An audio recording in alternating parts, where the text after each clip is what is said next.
Bonjour à toutes et à tous, bienvenue sur humanité.fr. Comment se forment les inégalités? Comment l'ordre social se perpétue? Quel rôle joue l'école? En 1970 paraissait La Reproduction, ouvrage fondamental de Pierre Bourdieu et de Jean-Claude Passeron, qui a renouvelé l'approche sociologique sur ces questions en introduisant un nouveau paradigme. Ce travail fait l'objet aujourd'hui d'un ouvrage collectif, La Reproduction au XXIe siècle, paru aux éditions du Croquant. Pour en parler avec nous, nous avons le plaisir d'accueillir Monique Passon-Charlot, sociologue et autrice de nombreuses enquêtes sur la bourgeoisie, Najat Vallaud-Belkacem, ancienne ministre de l'Éducation nationale de 2014 à 2017, sous le gouvernement de Manuel Valls, et vous aviez fait de la lutte contre les inégalités votre priorité, et Bertrand Jay, professeur de sciences de l'éducation à Paris 8 et co-directeur du livre La Reproduction au XXIe siècle. Alors, Bertrand Jay, vous avez co-dirigé l'ouvrage collectif dont nous parlons aujourd'hui, qui part aux éditions du Croquant. Pourriez-vous nous présenter d'abord qui étaient Pierre Bourdieu et Jean-Claude Passeron? Bon, Pierre Bourdieu, sociologue mondialement connu, qui travaille avec une équipe lors de son retour à Paris. Il était universitaire au départ, il avait travaillé en Algérie, puis universitaire à Lille, et il s'installe à Paris à l'école des hautes études. Et avec toute une équipe, il commence une série de travaux sur l'éducation et la culture comme dimension un peu fondamentale de à la fois l'ordre social et la transformation des sociétés contemporaines. Et dans le fil de ces travaux vont être publiés toute une série d'ouvrages sur l'accès inégal à la culture d'une part et sur l'accès inégal à l'éducation d'autre part. Le premier de ces ouvrages pour l'éducation étant Les héritiers, et d'ailleurs le plus connu souvent et le mieux lu, ce qui n'est pas le cas de La Reproduction. Et alors, Jean-Claude Passeron? Jean-Claude Passeron fait partie de son équipe et travaille avec lui pendant plusieurs années. Il est un des plus visibles de cette équipe. Il traite à égalité avec Pierre Bourdieu. Moi, je ne suis pas de cette génération, donc je ne saurais pas en dire beaucoup plus. Mais ensuite... Ils s'éloignent l'un de l'autre et Bourdieu comme Passeron vont poursuivre leurs œuvres dans des voies parallèles, pas totalement divergentes d'ailleurs, mais en travaillant chacun sur des axes un peu différents. Les travaux les plus connus de Passeron sont sur la culture, notamment des travaux de type épistémologique, qui reviennent un peu sur ses travaux avec Bourdieu et comment lui... il pense important de corriger un peu l'approche des classes populaires. Et puis Bourdieu qui produit un nombre incalculable d'articles et de livres sur des sujets très très divers, qui revient à plusieurs reprises sur la question de l'éducation, notamment avec La noblesse d'État, Homo academicus, même La misère du monde qui comprend une partie sur l'école qui est assez importante, voilà, mais qui fait pas, dont les travaux sur l'éducation se développent surtout à travers d'autres, et avec toute une équipe, avec les travaux de l'ADEP aussi, d'une certaine manière, qui vont s'inspirer de toute cette vague de travaux. Il n'y a pas que Bourdieu et Passeron, il y a aussi Baudelot et Stablet, il y a des travaux au Parti communiste, dans d'autres sphères intellectuelles, et il y a toute une effervescence des travaux sur l'école dans les années 60, parce que on est à une charnière des politiques scolaires, avec les politiques qui entendent démocratiser le système d'enseignement français sur un très long terme, fin des années 50, au milieu des années 70. Et donc, ça s'accompagne de tout un tas de travaux assez critiques, souvent, qui mettent à jour ces inégalités, mais avec des modèles théoriques et d'interprétation un peu en concurrence. Voilà, je ne sais pas si j'ai répondu. Si. Monique, Passon-Charlot, vous n'hésitez pas, puisque je sais que vous êtes aussi... J'écoutais Bertrand avec beaucoup d'intérêt. Une sociologue qui avait beaucoup utilisé les travaux de Pierre Bourdieu, notamment, qui vous ont accompagné dans votre carrière. Donc, vous n'hésitez pas aussi à intervenir sur ces questions.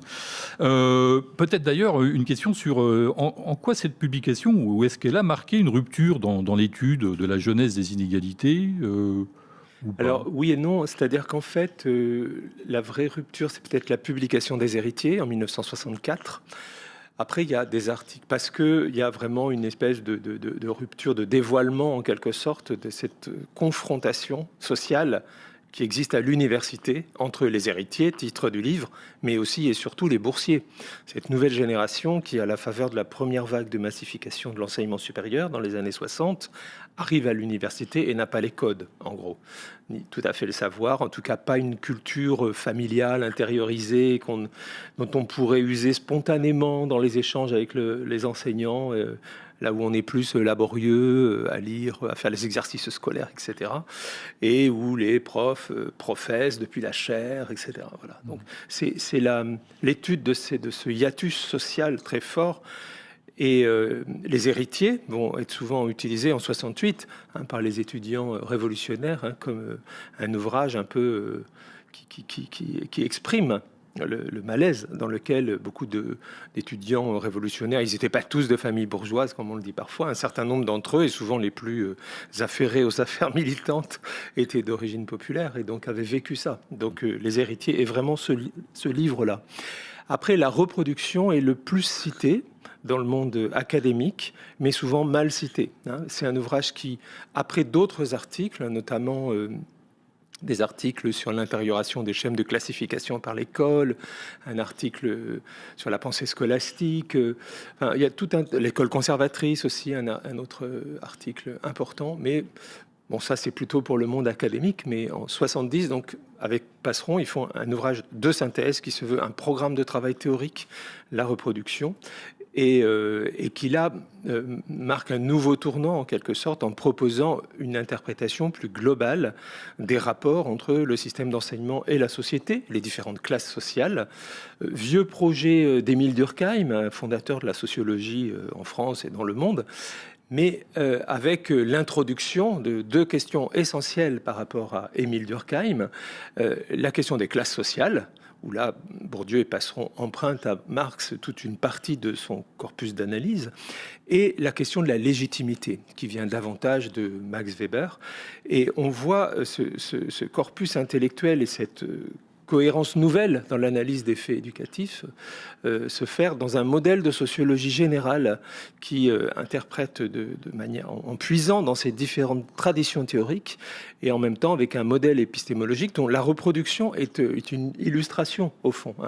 C'est publié en même temps le métier de sociologue, l'ouvrage épistémologique avec Chamboredon aussi et la reproduction. Monique, vous voulez ajouter quelque chose? Oui, je veux bien, parce que nous, alors Michel arrive à Lille en sociologie en 1963. Alors Michel, c'est votre mari. Pour... Michel Pinson, qui n'est plus là, mais voilà, qui est toujours là avec moi dans mon cœur et dans ma petite tête. Et il a donc Pierre Bourdieu comme professeur qui arrive à Lille, parce que c'est pas loin de Paris, donc du coup, il pouvait faire des allers-retours facilement. Et qui va bouleverser la vie de Michel, parce qu'il est en train de préparer précisément la fin des héritiers, qui part en 1964. Et comme Bourdieu était un transfuge de classe et que Michel Pinson était vraiment un transfuge de classe, fils d'ouvrier très très pauvre des Ardennes, il était particulièrement sensible aux inégalités scolaires qu'il les avait vécues dans sa chair et son sang. Parce qu'il avait un QI extraordinaire, il est repéré très vite et on lui fait sauter des classes pour le mettre directement au lycée sans passer par le certificat d'études. Et Michel, il est perdu au milieu des bons bourgeois de Charleville-Mézières où il habitait. Et il est perdu. Et du coup, de se retrouver avec Pierre Bourdieu comme professeur principal de sociologie en 63, pour lui, c'est une révélation qui a été très puissante et très forte, avec des conséquences absolument extraordinaires. Bourdieu est parti avec Michel, l'a invité pendant 15 jours avec 2 ou 3 autres étudiants, a passé 15 jours avec lui au mois de juillet pour précisément travailler sur les héritiers pour la finition du livre. Et puis, donc, pour Michel, ça a été un cadeau absolument extraordinaire qui a bouleversé sa vie. Et puis, moi, je suis rentrée en 65 en sociologie à Lille. Je suis allée écouter une intervention de Pierre Bourdieu sur Max Weber, le prêtre et le prophète, à laquelle j'ai absolument rien compris. Alors, je me suis dit, est-ce que tu es vraiment faite pour la sociologie? Et puis, après, le 5 novembre 1965, dans la bibliothèque de sociologie, où au total, on était une dizaine d'étudiants en licence. Donc, on n'était pas nombreux, c'était très restreint. J'ai rencontré un bel homme, et c'était Michel Pinson. Ce fut un coup de foudre partagé. Et tous les deux, on s'est dit, avec la chance qu'on a de vivre dans cette espèce de... C'était un bouleversement intellectuel. C'était quelque chose qui était très puissant à Lille. La présence de Bourdieu, de Chamboredon. Je n'ai pas le souvenir de la présence de Passeron à Lille. Je crois qu'il y a... En tout cas, Chamboredon était vraiment le bras droit de Bourdieu. Et d'emblée, avec Michel, après notre coup de foudre, on s'est dit on va signer un pacte amoureux. Et nous deux, on incarnera la violence de classe, parce qu'il était très sensible aux inégalités sociales d'une façon générale, parce que c'était vraiment la classe ouvrière des Ardennes, les ouvriers métallurgistes qui avaient la vie dure avec un patronat qui était encore sous le régime, je dirais, du paternalisme industriel. Et en face, il avait la petite Monique, qui était fille du procureur de la République de Lozère. Et là où c'est tout à fait autre chose qui se passe, j'ai accès, moi, au fonctionnement de la classe dominante, parce qu'il y avait beaucoup d'aristocrates et tout ça dans les amis de mon père et dans la famille des deux côtés. Et on se dit, à nous deux, on devrait arriver à faire quelque chose de super sur la reproduction des inégalités, précisément. Alors on va en parler, mais avant, on vous propose de retrouver un premier extrait vidéo où Pierre Bourdieu parle de l'héritage, parle du capital culturel. C'est un extrait d'un film de Pierre Carl qui s'appelle « La sociologie est un sport de combat ». Alors malheureusement, je n'ai pas trouvé, peut-être que ça existe, d'extrait vidéo où Jean-Claude Passeron s'exprimerait spécifiquement sur la question, l'ouvrage de la reproduction. Peut-être que ça existe, mais donc voilà, on va regarder cet extrait. Alors, parmi les facteurs de stabilité, de permanence, il y a évidemment la transmission du capital.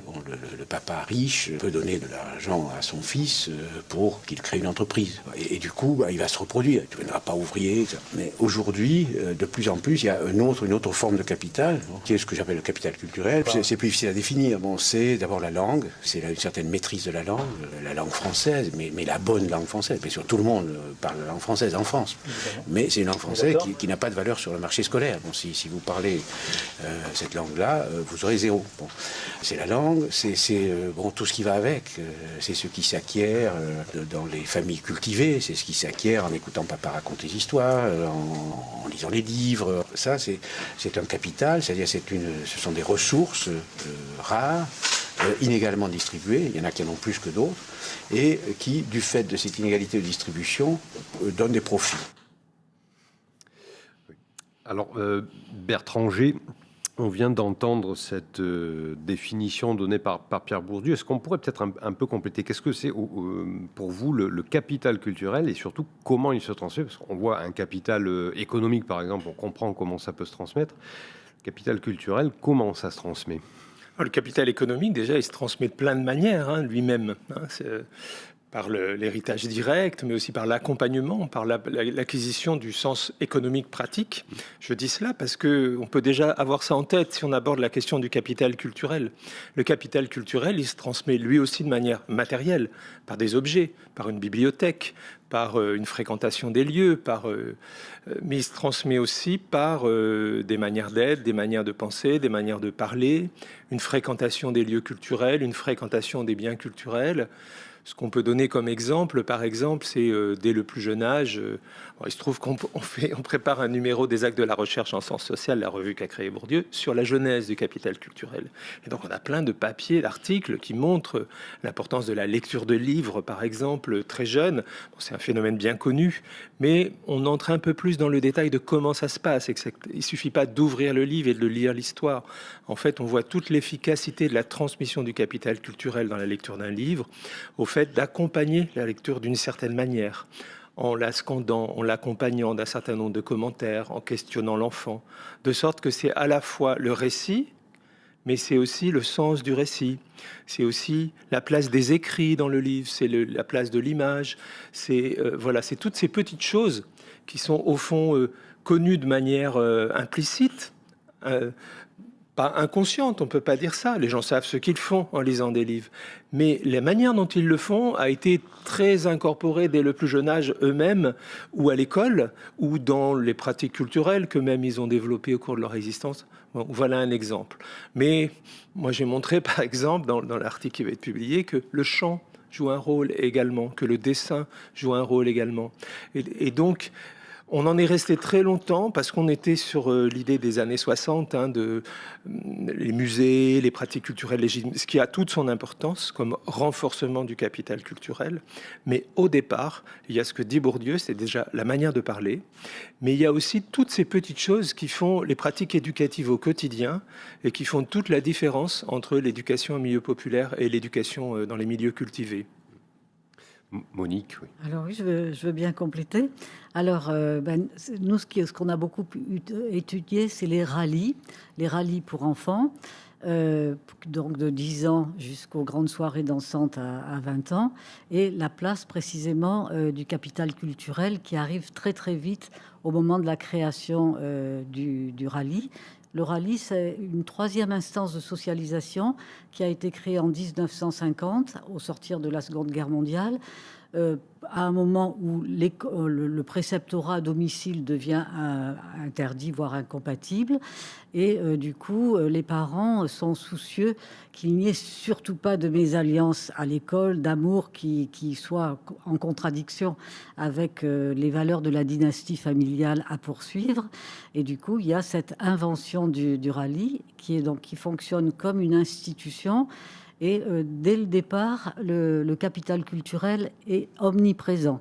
Mais alors, ce qu'il y a d'intéressant, c'est que le capital culturel dans les rallyes, il est collectif. C'est les enfants ensemble qui vont, par exemple, visiter l'ambassade des États-Unis, qui sont accueillis, évidemment, capital social oblige par l'ambassadeur lui-même, mais l'ambassadeur va faire visiter tous les joyaux culturels. Enfin, le capital social, c'est le carnet d'adresse, on peut dire. Voilà, exactement. Et alors, de ce que je compléterai par rapport à ce que vient de dire Bertrand, c'est que la financiarisation, petit à petit, s'est généralisée à tous les communs, et notamment à la culture. Et aujourd'hui, dans l'oligarchie, dans les familles les plus fortunées auprès desquelles nous avons travaillé, il y a énormément, tout le marché de l'art est omniprésent. Il y a des intérêts très puissants dans la culture, mais financiarisés, à but lucratif. Oui, Bertrand. Oui, juste peut-être par opposition, j'en profite. Par opposition à moi ? Non, à la bourgeoisie, sur les classes populaires, parce que c'est important de le souligner, parce que ça fait partie des malentendus autour de l'œuvre de Bourdieu.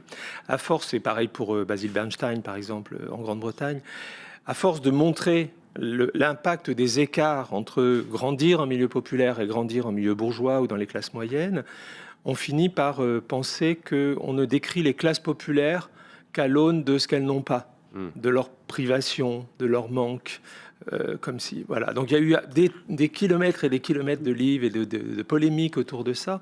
Donc ce qu'il faut dire de ce point de vue-là, c'est pour parler des transformations de la classe ouvrière, notamment.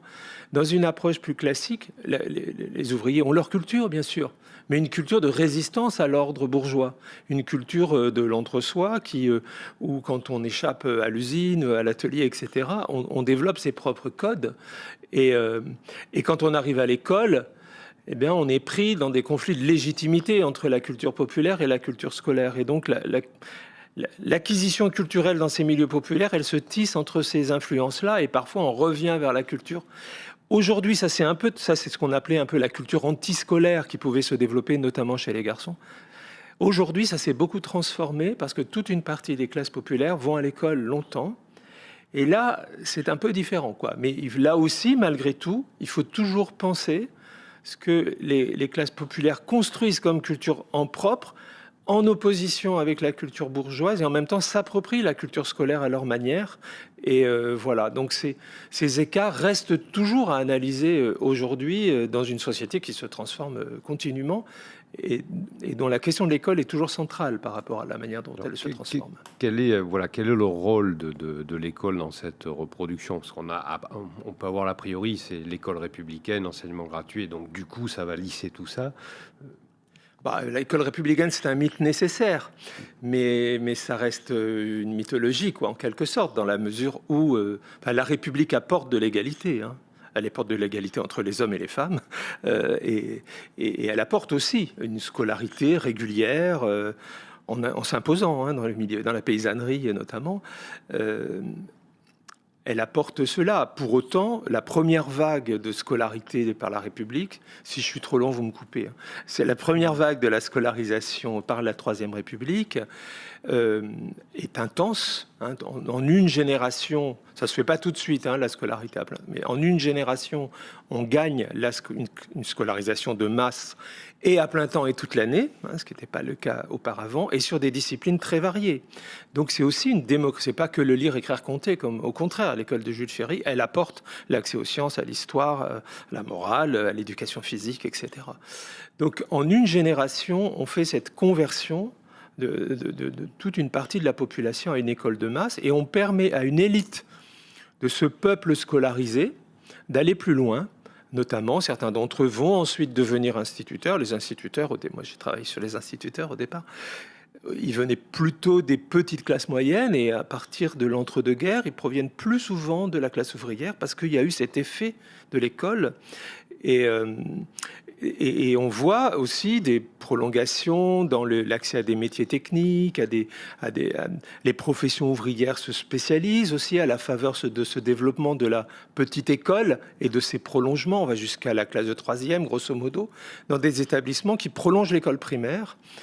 Malgré tout, jusqu'aux années 50, cette école du peuple, comme aurait dit Freinet, cette école du peuple, elle est plafonnée. C'est-à-dire qu'on ne peut pas aller à l'université avec ça. Et donc l'autre école, qui vient plutôt de la bourgeoisie, les lycées, etc., qui sont des déclinaisons historiques de l'université, cette école de la bourgeoisie, au fond, elle se démocratise un peu, mais pas tant que ça. Alors il y a les réformes du Front populaire qui amorcent un peu, mais voilà. Donc il y a eu des effets profondément démocratisants. Pour autant, n'oublions pas que la division de classe sous la Troisième République était extrêmement profonde, et que à chacun son école, dans l'école publique aussi. Mais ça ne veut pas dire que ça n'a pas représenté des progrès. C'est cette double réalité qu'on doit avoir en tête pour l'histoire et également pour aujourd'hui. Que des enfants d'ouvriers aujourd'hui aillent à l'université, on peut considérer que c'est une progression liée à l'évolution des mœurs sociales et aux réformes scolaires. Et en même temps, compte tenu de la force des inégalités et même du renforcement des inégalités aujourd'hui, les verdicts de l'école, quand on a espéré monter par l'école, sont beaucoup plus violents que par le passé. Parce qu'on a pendant toute sa scolarité développé des espoirs qui se trouvent finalement déçus quand les enfants de classe moyenne et classe supérieure vont dans les classes prépa, les grandes écoles, ont les meilleurs postes, les meilleures positions, arrivent en politique plus facilement que les autres, etc. Et, ne parlons pas des grandes entreprises. Donc évidemment, la déception par rapport à l'école, elle est forcément beaucoup plus forte aujourd'hui, où à la fois les promesses n'ont pas été remplies par l'école, et où en même temps elles ont été très largement diffusées. Et voilà, c'est ça la réalité d'aujourd'hui, et cette réalité elle est double, même si c'est d'une autre manière que ce qu'était l'école de la troisième. Ce qu'il faut, c'est jamais oublier les classes sociales, quand on étudie l'école. Et souvent on fait de l'école, et c'est là que la vision purement républicaine, je ne vais pas citer des auteurs ou des anciens ministres, mais qui ne parlaient de l'école qu'à travers le drapeau et la patrie, etc. Faisant comme si il suffisait de réhabiliter l'école de la République. Oui, mais malgré tout, l'école, elle est profondément travaillée par les divisions de classe, et même, on pourrait dire, c'est ce qu'on essaye de la piste qu'on avance aussi dans le bouquin, par la lutte des classes. Mais une lutte des classes qui n'a pas les mêmes formes qu'à l'usine, d'une certaine manière, mais elle est prise dans tous les enjeux sociaux. Et ceux qui nous disent « mais non, mais il faut revenir aux fondamentaux » et qui font le mythe de l'école de Jules Ferry, comme si c'était une école de l'égalité, etc. Oui, c'était une école d'un progrès social, mais non, ce n'était pas l'école de l'égalité. Najat Vallaud-Belkacem, justement, sur cette question-là, c'est le rôle de l'école, mythe républicain. le mythe républicain, la lutte des classes. Comment vous, en tant que ministre, justement, vous êtes confronté à ces questions-là? Je pense que vous n'allez pas forcément avoir de confrontation sur ce plateau parce que je suis d'accord avec tout ce qui vient d'être dit. Donc, je vais plutôt essayer d'illustrer ça que de m'inscrire en opposition naturellement, puisque comme vous l'avez dit en introduction, moi, ça a été tout mon sujet comme ministre pendant les 3 ans que j'ai passé rue de Grenelle. C'était une évidence pour moi que c'était cette question des inégalités qui, en effet, c'est particulièrement bien expliqué dans cette édition, la reproduction au XXIe siècle, sont peut-être un peu plus diffuses aujourd'hui qu'elles ne l'étaient à l'époque où Bourdieu et Passeron les analysent, et notamment du fait de cette massification, démocratisation de l'accès à l'enseignement supérieur qui fait que les élèves vont sortir en effet plus tardivement et que du coup on fait croire en fait aux élèves que toutes ces années passées sur les bancs du secondaire puis de l'enseignement supérieur sont des occasions, des opportunités d'être en compétition réelle, sincère. Ce qui n'est pas le cas, ça vient d'être dit, je partage tout cela. Et en fait, pour vous indiquer un petit peu l'état d'esprit qui était le mien à l'époque lorsque j'étais ministre et que je regardais ces sujets-là et que j'essayais de concevoir des politiques qui y répondent.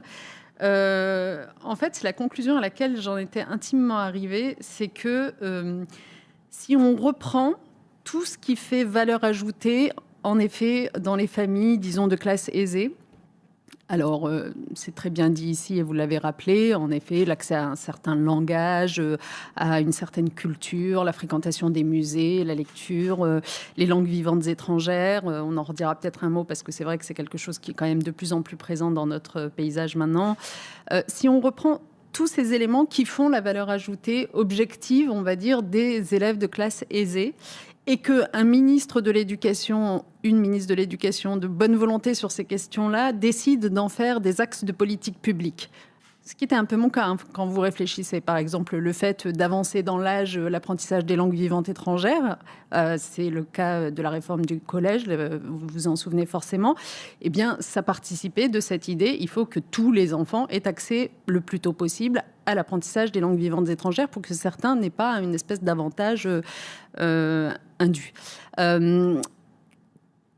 Tout ce qui est accès au langage, à la lecture dès le plus jeune âge, c'est toutes les politiques publiques qu'on va conduire dans ces années-là autour, par exemple, de la préscolarisation des enfants de moins de 3 ans pour éviter qu'il ne se creuse ce gap de l'apprentissage du langage, etc., etc. Mais je me disais, même si on adoptait l'ensemble de ces politiques publiques, à la fin des fins, mon intuition, c'est que les classes dominantes, pour parler comme Bourdieu, inventeront un mécanisme nouveau, complètement insidieux, qu'on n'aura pas vu arriver, qui leur permettra, au fond, de remporter la compétition malgré tout.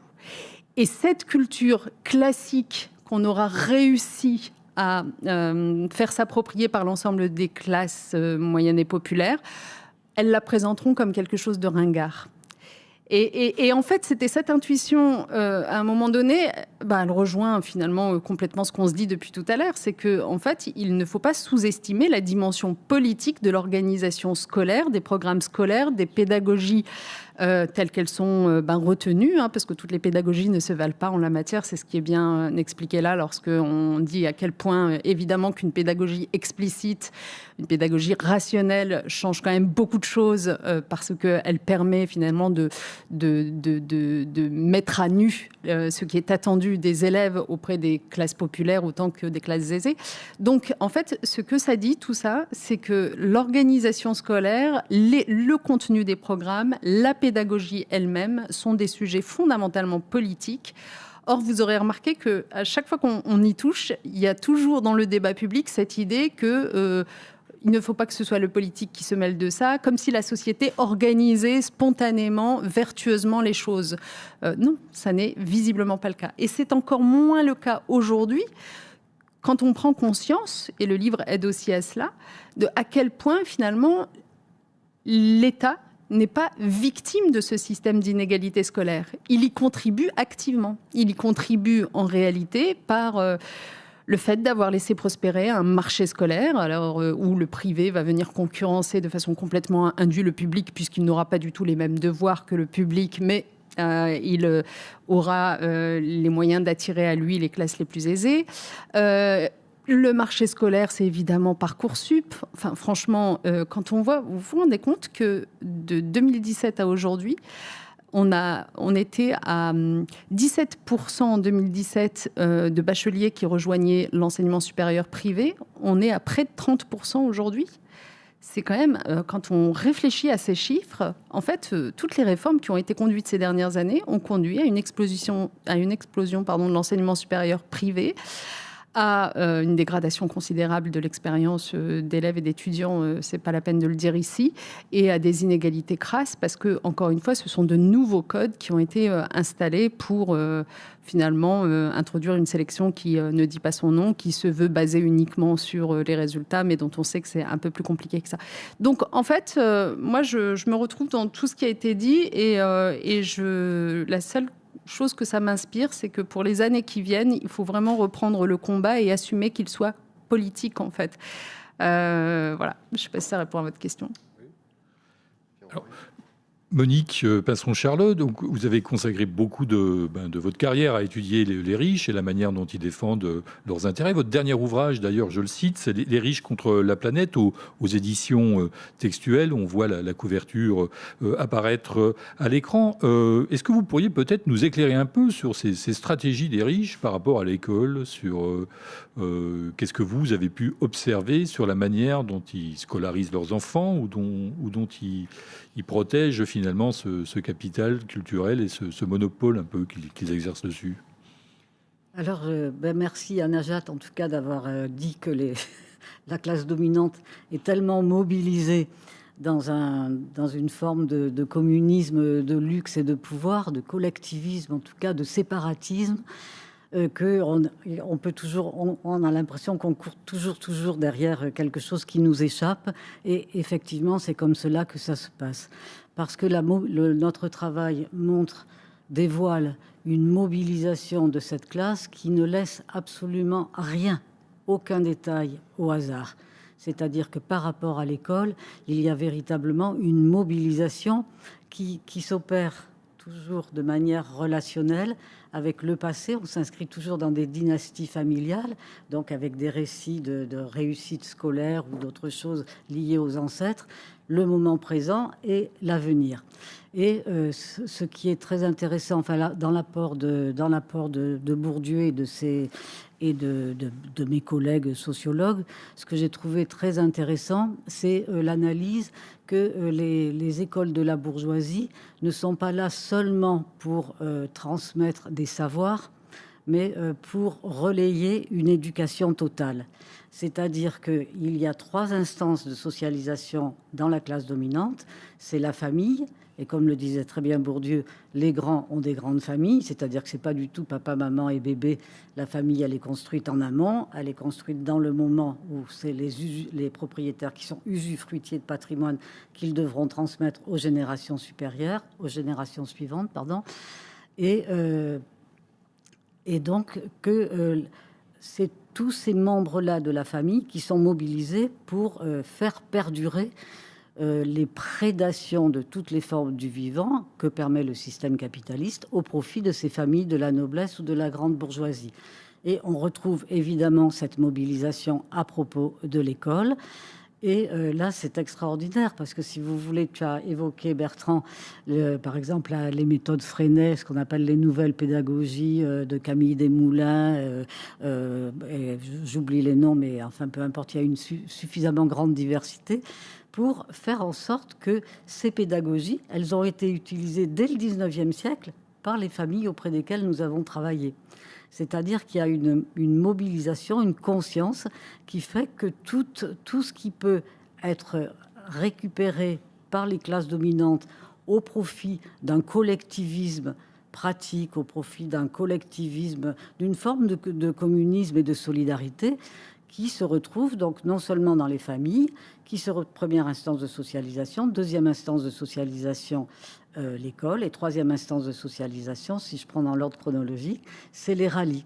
Et tout cela fait en sorte que les enfants, les jeunes, sont tout le temps avec leurs semblables, ils tombent amoureux de leurs semblables, ils se sentent en harmonie avec un travail collectif autonome avec leurs semblables, et puis surtout ils profitent ensemble beaucoup de la construction de corps de classe avec beaucoup de sport. Dans les écoles de la bourgeoisie, on travaille le matin de manière intellectuelle, éducation totale, l'après-midi est entièrement consacré au sport.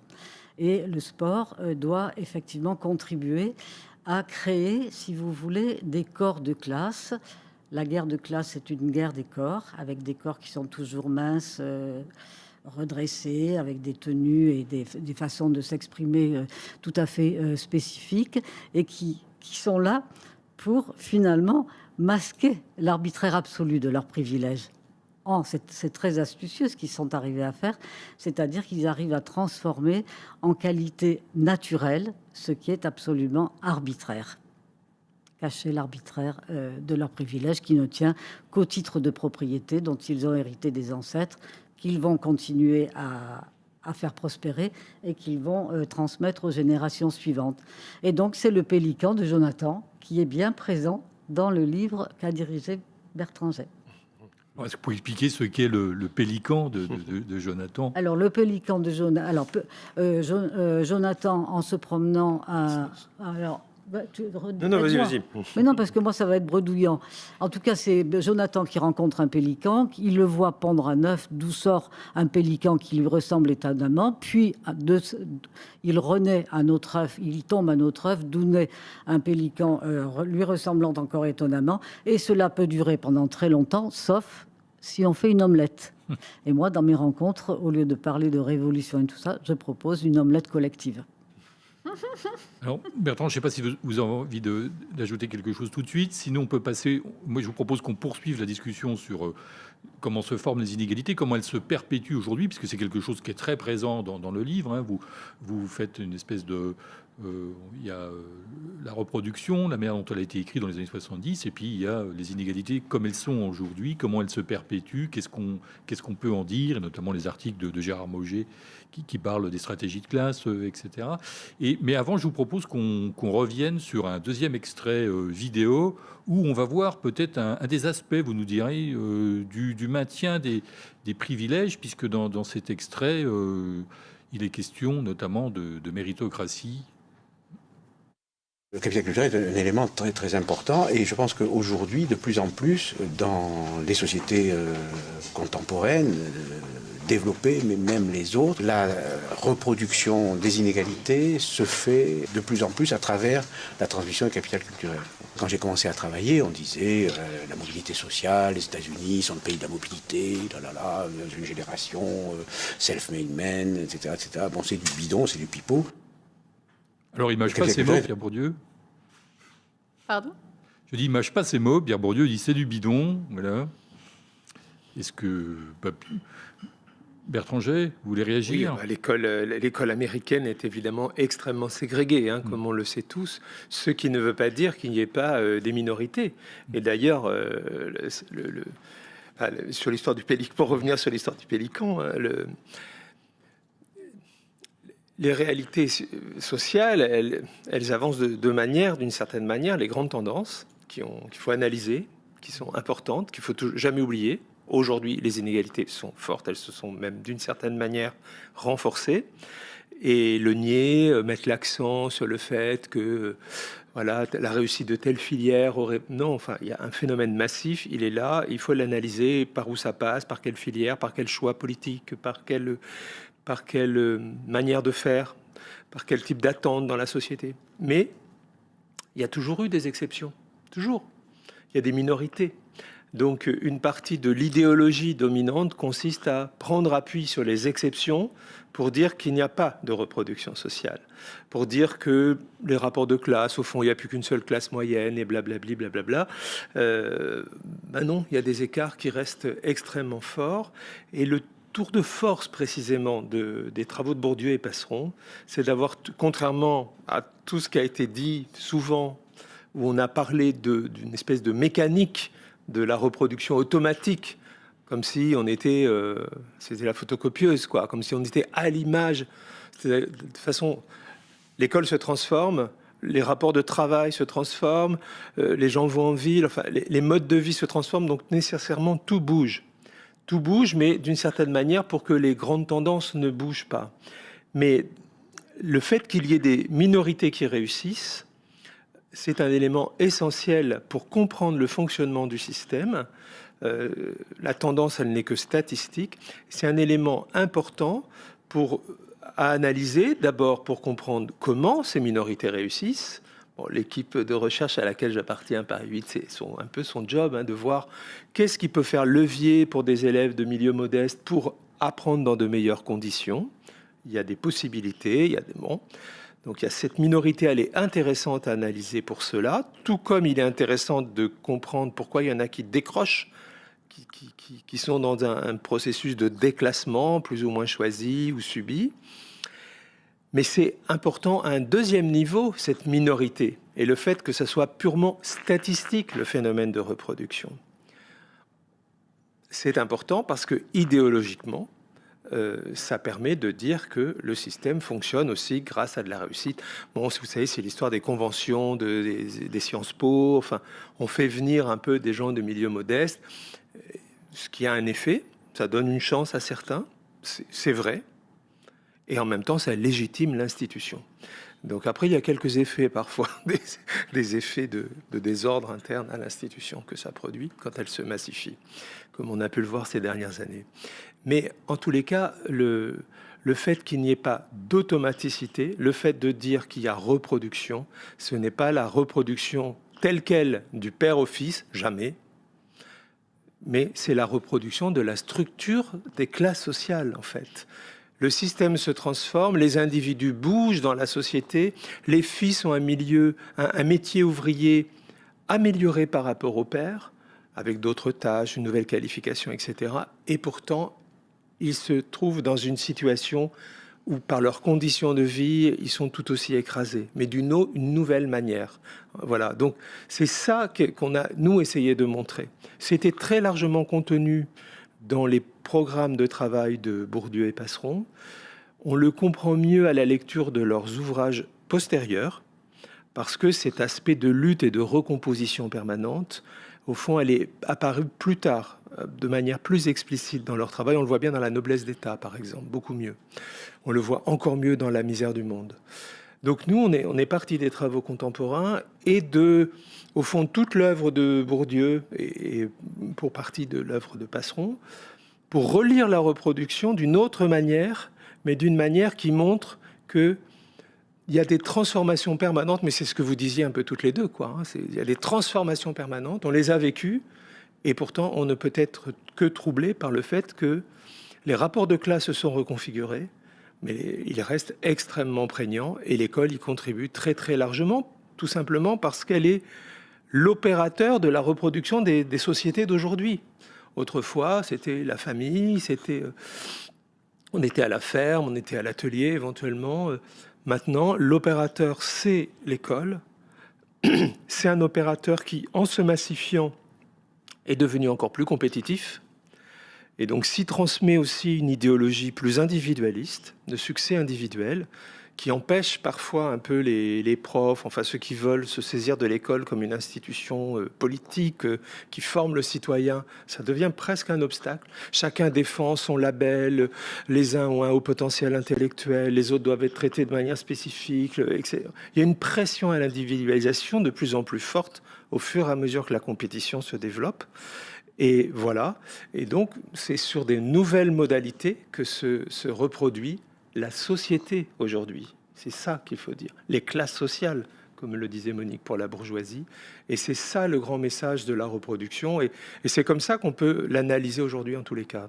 Excusez-moi d'être un peu long. Non, il n'y a pas de souci. Mais avant de permettre à Najat Belkacem peut-être de réagir à ce que vous venez de dire sur l'école, et puis peut-être aussi de nous dire, de son point de vue, comment l'école pourrait jouer un autre rôle. Et est-ce que la bataille se joue finalement aussi en dehors de l'école sur cette question de la reproduction des classes sociales? J'aimerais que vous reveniez sur un aspect qui est dans le livre, c'est l'évolution des programmes, y compris dans les écoles fréquentées par la bourgeoisie. Je pense aux écoles préparatoires qui montrent finalement comment le programme s'adapte aux transformations de la société, aux transformations du capitalisme, et comment ce qui était légitime hier l'est beaucoup moins aujourd'hui, et on voit émerger de nouveaux apprentissages, de nouveaux savoirs. Donc oui, alors sur cet aspect-là, effectivement, il y a tous ces maillons. Donc nous, on part des stratégies, on a mis le bouquin à l'envers en quelque sorte. Hein, c'est-à-dire que au lieu de partir du système tel quel, on part des classes sociales, de ce qu'elles font, comment elles se débrouillent pour pousser leurs enfants, pour viser l'international, pour aller dans le professionnel, c'est moins risqué pour les classes pop. Enfin, on part des stratégies des classes sociales. Et ensuite, on passe à ce niveau-là, c'est-à-dire comment les filières se transforment. Elles se transforment parce qu'elles s'adaptent à un marché scolaire, mais aussi pour s'adapter à leur population. Et donc, dans l'article de Cédric Lahaine, on a essayé, c'est un bouquin qui a une certaine cohérence, hein, c'est pas un agrafage de contributions sur un thème, on a essayé vraiment de couvrir un peu le sujet par des contributions qui sont exemplaires d'un niveau d'analyse. Et là, ce qui est intéressant dans l'article de Cédric Lahaine, c'est comment une filière de classe prépa-catho, un peu en perdition, pas tellement dans la course par rapport aux grandes prépa publiques de Paris-Centre, comment elle tire son épingle, elle est positionnée sur Paris-Ouest, quoi, et comment elle tire son épingle du jeu en relisant sa propre tradition qui est issue de la tradition jésuite, et en faisant notamment des techniques de l'examen de soi liées aux formes classiques qui s'ajoutaient au curriculum scolaire, à côté les heures de piété, etc. Comment ils réinventent cette tradition pour en faire un dispositif adapté au management contemporain. Comment ils font une valeur ajoutée, et de leur classement qui reste moyen dans l'espace des classes prépa, ils ajoutent à ce classement, ils ajoutent un plus, parce qu'au fond, ceux qui n'arriveront pas à aller dans les grandes écoles publiques, qui sont un peu le summum du système supérieur français, comment ils vont pouvoir malgré tout avoir atteint de hautes positions dans les entreprises, parce qu'ils auront à la fois un résultat pas trop mauvais du point de vue du classement dans les concours des grandes écoles, et en même temps, ils auront un plus et donneront même des garanties aux futurs employeurs, parce qu'ils sauront gérer leurs émotions, gérer des équipes, gérer des projets collectifs, mais pour le meilleur avantage des entreprises qui vont les recruter. Donc, ils ont retravaillé sur leur programme en maintenant des exercices préparatoires au concours des grandes écoles, mais en y adjoignant, au fond, tout un tas de nouvelles techniques on pourrait dire de développement personnel, en quelque sorte, ou de maîtrise de ses émotions, qui permettent à la fois de mieux préparer les épreuves, hein, c'est pas tout à fait rien, les épreuves des concours, mais aussi de s'ajuster le mieux possible aux attentes du milieu patronal. Najat Vallaud-Belkacem, est-ce que vous voulez réagir et puis revenir sur le rôle de l'école, de comment... Vous, en tant que ministre, peut-être par rapport à votre expérience, comment finalement essayer de faire que l'école permette de corriger les inégalités? D'abord, je voudrais commencer par dire que tout ce que vient de dire Bertrand est d'autant plus important et problématique que, en effet, l'école joue le rôle d'arbitre des élégances majeures dans notre société. En réalité, c'est l'institution qui dit aujourd'hui quelle est la valeur des individus. Il n'y en a pas d'autre à un autre moment de la vie. C'est extrêmement problématique et regrettable. Ça pourrait être autrement.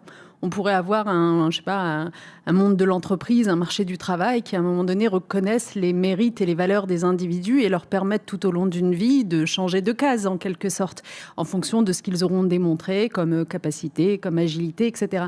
La vérité, c'est que c'est quasiment jamais le cas. Et d'ailleurs, c'est intéressant de voir à quel point une politique publique comme celle de la validation des acquis de l'expérience a peu marché dans notre pays. Donc ça veut bien dire que le diplôme, en effet, ça joue un rôle tellement important, et ça n'était pas le cas dans le passé. Ça joue un rôle tellement important que, d'une part, ça explique la surmobilisation des classes aisées, comme ça vient d'être explicité.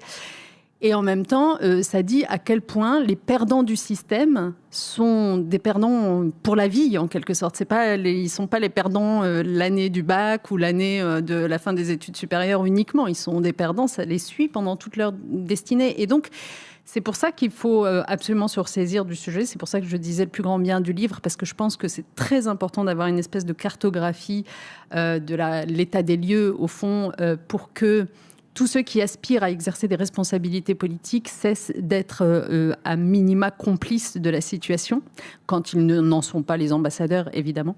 Mais vraiment, à minima, cesser d'être complices. Donc, voilà, ça c'est la première chose que je voulais dire. La deuxième chose, c'est que je voulais revenir en guise d'illustration sur, en effet, la façon dont ces inégalités se continue sous des formes différentes aujourd'hui encore, et je le voyais bien entre 2014 et 2017, mais encore une fois, ça n'a cessé de s'aggraver ces dernières années. D'abord, j'ai été frappée de voir combien, lorsqu'un certain nombre d'établissements d'enseignement supérieur, vous évoquiez Sciences Po par exemple, ont fait de l'ouverture avec le dispositif ZEP, convention ZEP. Pendant quelques années, il y avait dans les classes plutôt aisées comme une espèce de acceptation d'une part d'ouverture sociale de ces écoles. Et puis en fait, au bout d'un moment, il y a eu, et je l'ai vraiment constaté dans un certain nombre de conversations, même comme ça en tête à tête, comme une espèce de frayeur à l'idée que soudain, leurs enfants n'avaient plus d'évidence l'accès à ces écoles-là. En tout cas, c'est le récit qu'ils s'en sont fait, parce que la réalité, elle est très loin de cela, mais bon. Et donc, on a vu se développer dans une grande partie, disons, de ces classes aisées qui ont voix au chapitre, c'est-à-dire qui s'expriment publiquement dans les médias, etc., une espèce d'hostilité de plus en plus grande à l'égard d'une école comme Sciences Po. Et donc, je voudrais dire que ce qui s'est passé ces dernières années n'a pas uniquement trait à la mobilisation des étudiants contre ce qui se passait à Gaza, mais est la traduction d'une hostilité à l'égard de cette école qui, à mon avis, trouve son origine d'abord dans cette espèce de prise de conscience que mais ça ne va plus de soi que les enfants de la bourgeoisie ont leurs écoles élitistes ouvertes d'abord et avant tout pour eux. Et donc ça, je voudrais le souligner, parce que si on passe à côté, on ne comprend pas. Donc je pense qu'il y a en effet une mobilisation en ce moment de la part d'une certaine bourgeoisie, et qu'il faut savoir la lire pour pouvoir y répondre. Je voulais aussi illustrer d'autres choses. C'est vrai qu'il y a une recherche permanente dans les familles en question de la façon de se distinguer des autres élèves, de la masse, et notamment par, je le disais tout à l'heure, la question des langues vivantes étrangères, l'internationalisation au fond. C'est-à-dire que, en effet, le fait de passer des années d'études à l'étranger, bon, la vérité c'est que c'est quand même pas donné à tout le monde, hein, toutes les classes sociales peuvent pas se le permettre. Le fait d'en faire petit à petit un élément d'appréciation de la valeur et du mérite des élèves, alors même que c'était quelque chose qui n'était pas offert à égalité à tout le monde. Je pense que ça, c'est particulièrement intéressant, parce que, à contrario, lorsque, et je l'ai vécu entre 2014 et 2017, une réforme est portée par le ministre, en l'occurrence moi, pour justement donner plus de place à l'apprentissage des langues vivantes étrangères, ou par ma collègue qui était en charge de l'enseignement supérieur à l'époque, qui cherchait à rendre possible dans l'enseignement supérieur qu'une partie des cours se fasse en anglais, vous vous en souvenez. Eh bien, il y a une espèce de mobilisation des mêmes contre cette idée-là, en agitant l'idée que c'est la fin de la civilisation française, que c'est une injure faite aux Français, etc., qu'on devrait se concentrer sur les fondamentaux plutôt que d'apprendre les langues vivantes étrangères, etc., etc. Donc, en fait, ce qui est très intéressant, c'est cette espèce d'hypocrisie dans la façon de s'insérer dans un débat public en prétendant défendre l'intérêt de tous les élèves, là où en réalité, dans ses propres choix, quand on le peut, on fait bel et bien le choix des langues vivantes étrangères, de l'internationalisation, du fait de commencer tôt, et du fait comme vous le disiez, Monique, tout à l'heure, en évoquant les écoles à pédagogie particulière, d'apprendre les soft skills et pas simplement le français, les maths et je sais plus quoi. Enfin, vous voyez ce que je veux dire? Quand il s'agit de ces enfants, quand on est les maîtres du jeu en l'occurrence, on comprend très bien ce qui va dans l'intérêt de l'épanouissement et des apprentissages de ces enfants. Et donc, on le leur permet, on le leur offre, on en fait même un élément différenciant par rapport aux autres. Mais quand le même sujet vient dans le débat public pour être appliqué à l'ensemble des élèves, alors on ne se contente pas de garder le silence, on s'élève bruyamment contre ces velléités de réforme en prétendant qu'elles vont niveler vers le bas, qu'elles vont affaiblir les élèves. Et moi, je crois que c'est ça que j'ai retenu le plus de mon expérience, c'est parce que finalement, les travaux de Bourdieu, je les connaissais avant. Je savais cette mobilisation des classes aisées, etc. Mais par contre, ce que je ne savais pas, c'est à quel point elle allait loin s'agissant de la conversation publique. C'est-à-dire que dans la conversation publique, il va y avoir vraiment une volonté d'empêcher tout progrès en la matière. C'est pas qu'on se contente de tirer les cartes dans son intérêt, c'est qu'on va empêcher les progrès en matière d'égalisation des chances de réussite, tout simplement, d'égalisation de réussite. Voilà. Alors moi, je voudrais bien, si je peux rajouter quelque chose, dire que je suis d'accord avec tout ce qui est dit, mais ce qui me paraît manquer personnellement, c'est une approche qui soit, notamment de votre part, Najat, une approche qui soit moins segmentée, moins clivée. Parce que si vous voulez, si on mobilise par exemple la psychothérapie institutionnelle, eh bien, on s'aperçoit qu'à partir du moment où on refuse de travailler sur l'école, sur la politique, sur la culture, sur enfin, tous les éléments, l'écologie qui est transformée en parti politique alors qu'on est là face à un fait social total, donc c'est absurde. La psychothérapie institutionnelle donne des outils pour précisément comprendre pourquoi, si on reste sur un segment, l'école, sans avoir, alors que Pierre Bourdieu et Passeron, je trouverais, ouvraient justement leur réflexion à l'idée d'une reproduction. Enfin, en tout cas, c'est comme ça que Michel et moi, nous l'avons vécu, puisque c'est bien grâce à l'enseignement de Bourdieu, de Passeron et de Jean-Claude Chamboredon, dont nous avons été aussi très proches, que finalement nous avons eu le courage de faire ce travail sur la classe dominante qui, elle, prend le saucisson en entier et pas par tranches. Hein, c'est-à-dire qu'ils sont toujours très juste. Dans une pensée qui est totalement globale, relationnelle. Hein, c'est-à-dire, vous le savez très bien, s'ils nous donnent en pâture le conflit d'intérêts, hein, et puis eux, c'est toujours la synthèse des intérêts de l'oligarchie. Hein, c'est-à-dire que eux, et ça a été une des, comment je dirais, et on le doit, c'est pour ça que je relis bien à la discussion qu'on a aujourd'hui, on le doit absolument à la sociologie de Pierre Bourdieu, Passeron et Chamboredon, c'est-à-dire, nous, avec Michel, on a toujours refusé justement tous ces systèmes de clivage qui sont des systèmes qui leur permettent d'être toujours gagnants, c'est-à-dire champ par champ. C'est pour ça que quand même Bourdieu parlait de l'autonomie des champs, nous, on n'était pas trop d'accord avec lui, mais parce qu'on était en haut de la société et qu'on voyait bien qu'en haut, comme vous avez dû pouvoir le constater, l'État est aujourd'hui un État qui est détenu par des gens très riches, hein, avec des ministres avec beaucoup d'argent, un président de la République qui arrive de la banque Rothschild. Et donc, pour eux, ils ont une vue d'ensemble et précisément, ils détiennent toutes les ficelles.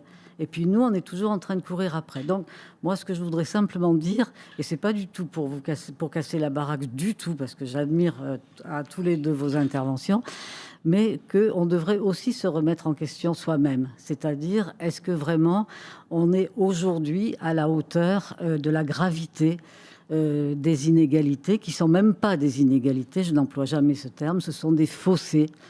Et c'est véritablement une guerre des classes. Et nous avons un rendez-vous historique avec l'avenir de l'habitabilité de la planète aujourd'hui, avec un capitalocène qui un capitalisme qui est le principal responsable, qui porte la responsabilité de ce chaos climatique.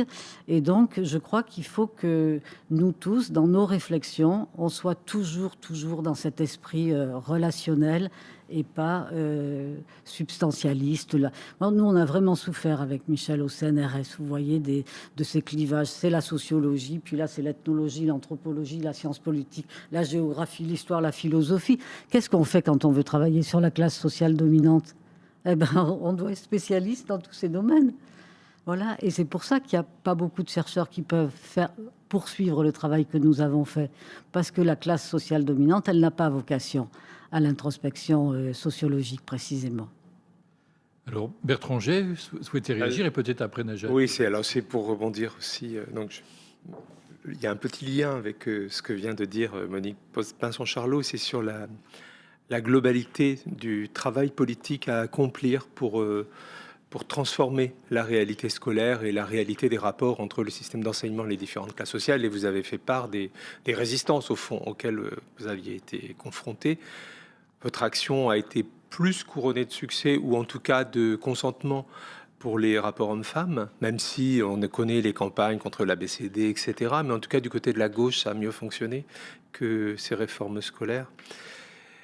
Je ne voudrais pas aller sur des terrains trop politiciens, mais il y a aussi la cohérence de l'action gouvernementale, le Premier ministre et le ministre de l'Éducation. Enfin bon, je ne veux pas vous entraîner sur ce terrain-là, mais moi, ce que j'ai en tête, c'est pas tellement l'histoire de la dernière ministre d'un gouvernement de gauche qui n'a pas permis au président de se représenter. Enfin, c'est moins là-dessus que je voudrais insister que sur la durabilité de l'action éducative, sur l'espèce de réformisme absolu. Chaque ministre, et alors dans l'éducation c'est de pire en pire, hein, ça tourne de plus en plus vite, chaque ministre veut imposer sa patte, fait une réforme, la résistance des enseignants est de plus en plus forte, et pour souvent pas que pour des bonnes raisons, mais souvent pour des bonnes raisons, parce qu'ils savent que ça va passer, que ça traite pas exactement le bon problème, etc.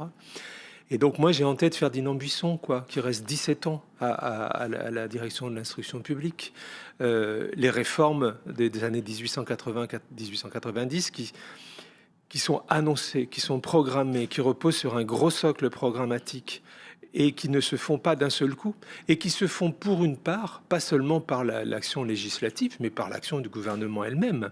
Aujourd'hui, moi, il me semble que la question fondamentale, c'est la question des savoirs et des apprentissages, et de comment on accompagne les enseignants, comment on les qualifie mieux, comment on les rémunère mieux, mais aussi comment on accompagne mieux leur formation, comment on leur permet d'échanger eux-mêmes sur leurs pratiques, enfin, ce genre de choses, de faire du collectif dans l'institution, de redonner de la confiance et de mettre cette question-là au cœur. Et ça, il n'y a pas forcément besoin de 36 lois, 36 changements, etc. Donc, il faut avoir une très grande ambition, au fond, pour faire bouger, parce qu'on est dans une période très réactionnaire, hein, où la marche à franchir, elle est très importante si on veut remettre le système public sur ses pieds. Et en même temps, cette ambition, on en a besoin parce que l'école qui marche pas, c'est aussi, quand on lit les travaux des politistes hein, qui expliquent les raisons de la montée du Rassemblement national, c'est aussi l'école. Hein. C'est pas, il y a la désindustrialisation, il y a les campagnes désertées, il y a tout ça, mais il y a aussi les destins scolaires des gens, le sentiment que un bac pro, un BTS, ça vaut pas, enfin que finalement on n'a pas eu ce qu'on voulait. Enfin, ça joue un rôle très important. Donc je pense que un grand projet scolaire aujourd'hui est extrêmement important. Ça doit être un projet qui doit se porter sur le long terme, avec une équipe gouvernementale et ministérielle déterminée, où on met en place des gens dans les administrations qui sont reconnus de tous, qui vont agir pendant longtemps, pas des Jean-Michel Blanquer, voilà. Et cette action de long terme, elle me paraît extrêmement importante. Donc vous qui avez eu l'expérience du ministère, je voulais un peu comment vous avez vécu ça, là, y compris par rapport au ministère, aux services, enfin, comment prendre ces problèmes-là. Sur la question des langues étrangères, par exemple, c'est pas tout à fait le même problème, mais en fait, le cheval de Troie, c'était la suppression des classes bilingues en 6e, en fait. Donc, si on avait pu les maintenir et en même temps mettre la deuxième langue en 5e et gérer ça sur le moyen terme, serait bon. Enfin, vous faire un bilan de un truc auquel je crois beaucoup. On parle toujours des ascenseurs sociaux qui ne marchent plus, mais il y a les ascenseurs scolaires aussi. On ne peut pas passer son temps et son énergie à taper sur les grandes écoles, les classes prépa, le latin, etc. C'est ça qu'a pu donner le sentiment de votre politique. Par contre, on peut essayer de repérer les filières qui permettent de monter. Donc, les classes bilangues, il était beaucoup dit que ça servait à des élèves de milieu populaire d'apprendre mieux. Est-ce qu'on aurait pu faire un bilan et le préalable et puis partir de là Est-ce que de la même manière à l'université, il y a des filières qui essayent de tisser des liens avec les grandes écoles, enfin de faire des voies passerelles, quoi, en quelque sorte. Est-ce qu'on peut... Voilà. En tout cas, moi, je crois beaucoup en ça, vu toutes les contraintes sur lesquelles, auxquelles on s'affronte. Planifier, programmer, créer un large consensus à gauche et développer un débat à gauche aujourd'hui, à quelques mois des présidentielles. Enfin, la question scolaire est pratiquement pas débattue, quoi. Et pour susciter un débat avec une ambition partagée et d'autre part, essayer d'aller vers plus d'expérimentation, d'accompagnement de ce qui marche, etc. Parce que les obstacles, les choses trappent, il y en a partout, quoi. Donc voilà, c'est aussi une grande stratégie, mais aussi des tactiques aussi. Qu'est-ce que vous en pensez au vu de votre propre expérience? C'est un peu large comme question. Non, c'était voilà. Intéressant. Pour faire le lien aussi avec votre expérience, quoi. Je vais peut-être repartir de votre propos initial qui faisait le parallèle entre égalité filles-garçons et puis inégalité sociale. C'est vrai que c'est très intéressant comme parallèle parce que, y compris les ABCD de l'égalité que tout le monde a en tête et dont la plupart des gens pensent qu'en fait ils ont été juste refermés et qu'on est passé à autre chose, en réalité c'était quand même un moment extrêmement important puisque pour la première fois, même si c'était sous forme expérimentale, on entrait dans le domaine de l'explicite au lieu de rester dans l'implicite qu'on évoque depuis tout à l'heure. On entrait dans le domaine de l'explicite. Sur quoi exactement? Sur les inégalités filles-garçons. C'est-à-dire que, grosso modo, au-delà d'être un programme dans lequel on avait des contenus pour que les enseignants puissent aborder les questions d'égalité filles-garçons en classe, lutter contre l'autocensure des filles face à certains métiers ou face à la science, etc., c'était surtout un outil, les ABCD, d'introspection des enseignants. C'est-à-dire qu'en fait, ils avaient le matériau utile pour réfléchir à leur propre pratique professionnelle et en faire le bilan régulièrement pour se rendre compte qu'en effet, ce que la recherche nous disait, mais en prendre conscience pour eux-mêmes, les interactions qu'ils avaient avec les filles n'étaient pas les mêmes que celles qu'ils avaient avec les garçons. Et que, en fait, c'était pas par volonté de discriminer les filles plus que les garçons ou d'être indifférent aux difficultés des garçons dans la lecture, etc. Non, c'était juste une reproduction d'un certain nombre de biais stéréotypés en classe. Et quand on mettait bout à bout tout ça pendant des années, ça donnait à la fin les résultats si distincts qu'on connaît des filles et des garçons. Bon.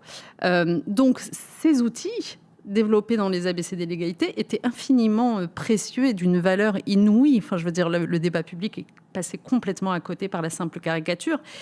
Mais lorsque, compte tenu de tout le bordel que ça a provoqué, etc., j'y reviens pas, vous l'avez en tête, on a décidé, à l'époque j'étais ministre des droits des femmes et c'était Benoît Hamon qui était ministre de l'Éducation, de demander à l'inspection générale d'en tirer un premier bilan de cette expérimentation.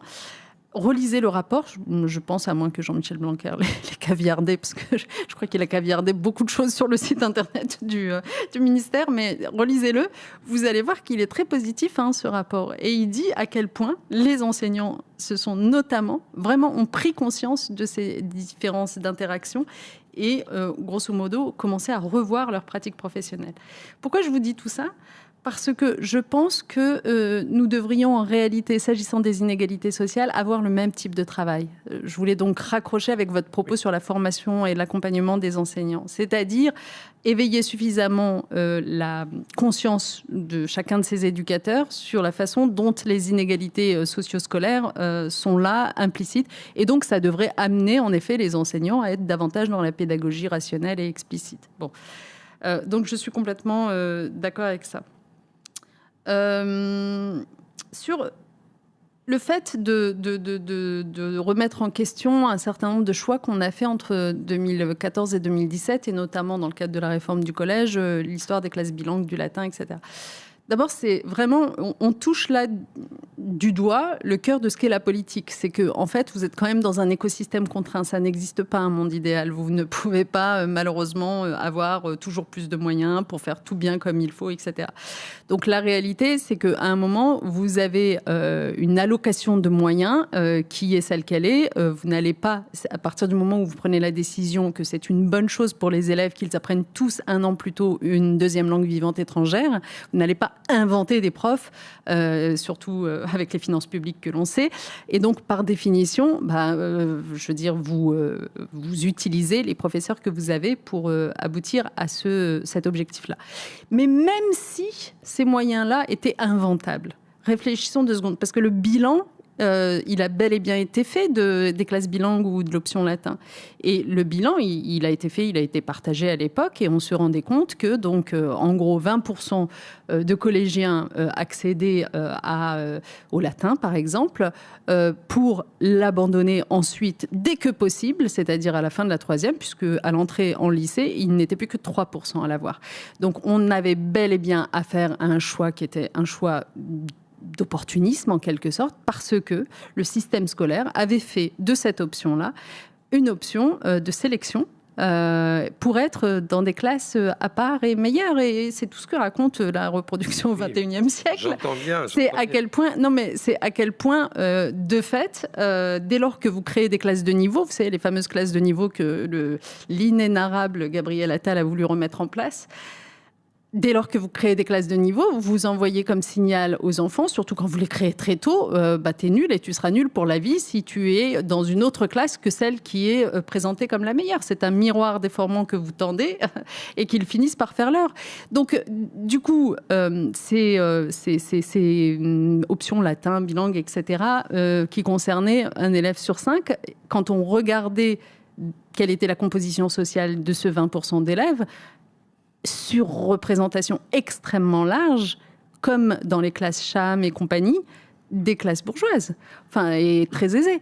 Et donc, en fait, il y avait quand même un sujet de code, ce qu'on se dit depuis tout à l'heure. Donc, moi, je regrette absolument pas les choix qui ont été faits à l'époque. Ce que je regrette, c'est la tonalité du débat public, mais j'en reviens à ce que je disais tout à l'heure. En fait, quand on regarde ce débat public rétrospectivement, ce qui s'y jouait, c'était évidemment les résistances, comme d'habitude, de ceux qui ne voulaient pas se laisser déposséder de leurs privilèges qu'ils avaient fini par considérer comme normal.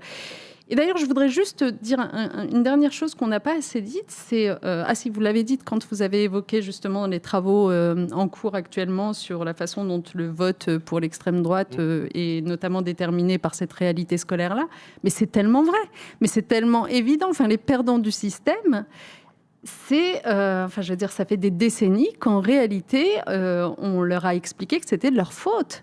Et je ne sais pas si aujourd'hui, ils ont complètement conscience que c'est un peu plus compliqué que ça et que ce n'est pas forcément de leur faute. Je crains que pour nombre d'entre eux, ils n'en aient pas encore tout à fait conscience.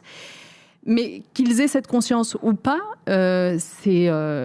la violence symbolique, elle est même plus symbolique, elle est là. Donc, il y a un moment où ça ne peut qu'exploser. Et de fait, ça explose dans le rejet de tout ce qui caractérise cette élite perçue.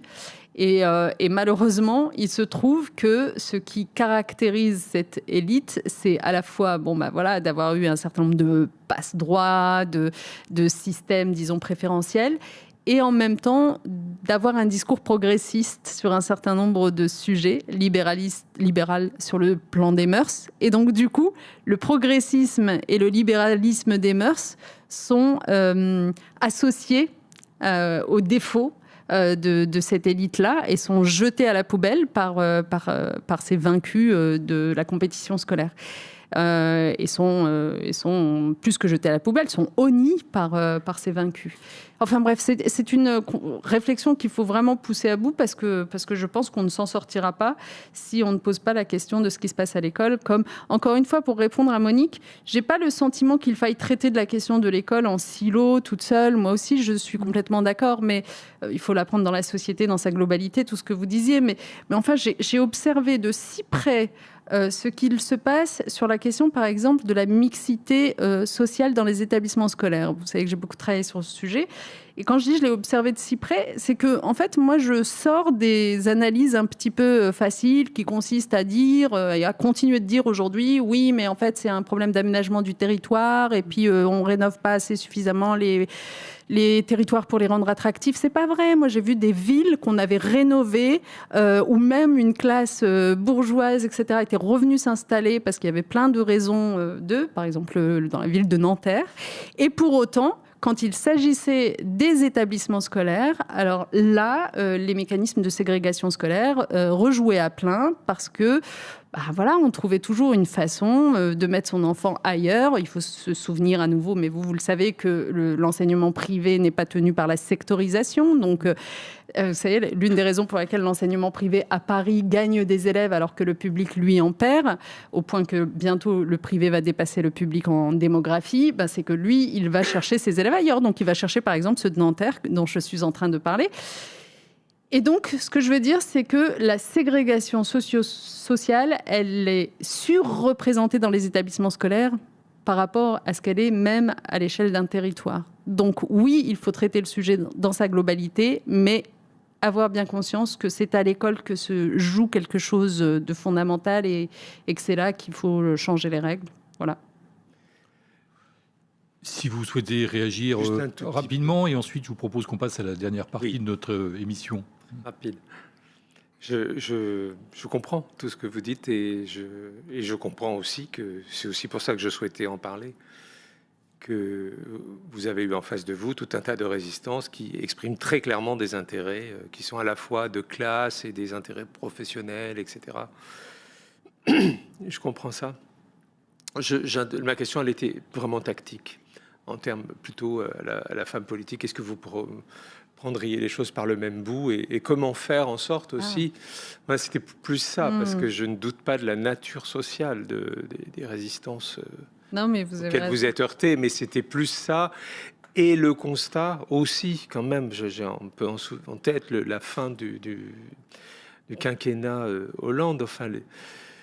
Les ministres de l'Éducation qui changent, les politiques qui sont quand même assez largement revues. Donc vous remettez une couche un peu plus, sociale. Enfin, Benoît Hamon, il n'a pas eu trop le temps, mais il était plus sur d'autres sujets, je crois. Vous revenez au cœur du sujet, etc., mais sur un temps réduit. Et voilà. Et donc, moi, la question que je me pose, c'est à quand le nouveau plan Langevin Wallon de la gauche, quoi. Enfin, c'est un peu ça la question. Voilà, donc c'était un peu un vœu pieux peut-être, mais en tous les cas, voilà. Et tactiquement, quand on est sur un temps réduit, est-ce qu'on travaille d'abord sur requalifier les enseignants, après avec eux on travaille sur des perspectives. Enfin, voilà, et les familles aussi, et le peuple. Enfin.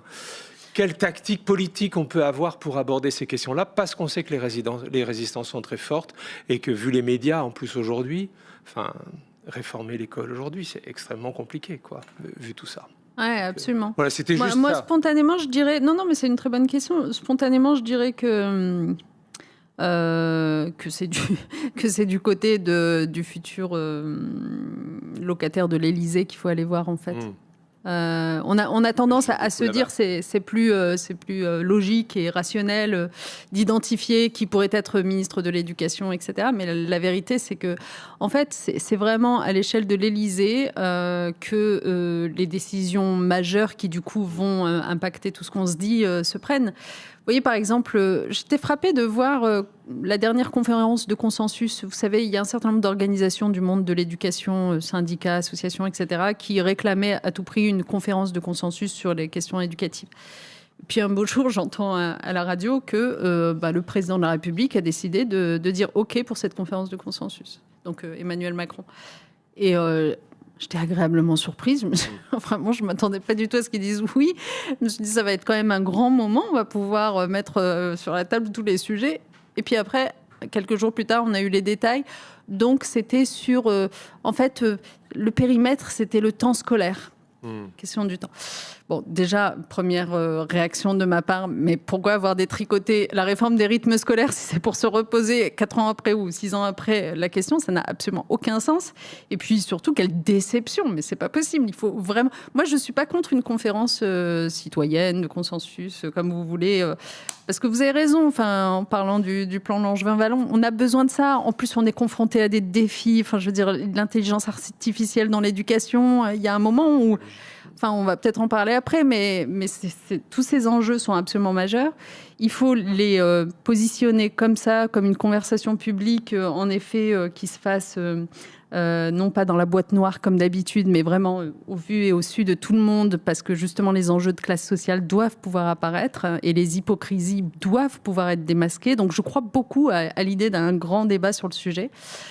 Mais qui peut prendre la décision d'en créer un? À mon avis, seul le président de la République. Donc, en fait, si j'avais un conseil à vous donner à tous ceux qui veulent un peu faire bouger les lignes, c'est de, comme on dit dans le monde de la société civile, de faire un plaidoyer très, très marqué sur ces sujets-là auprès des candidats à la présidentielle.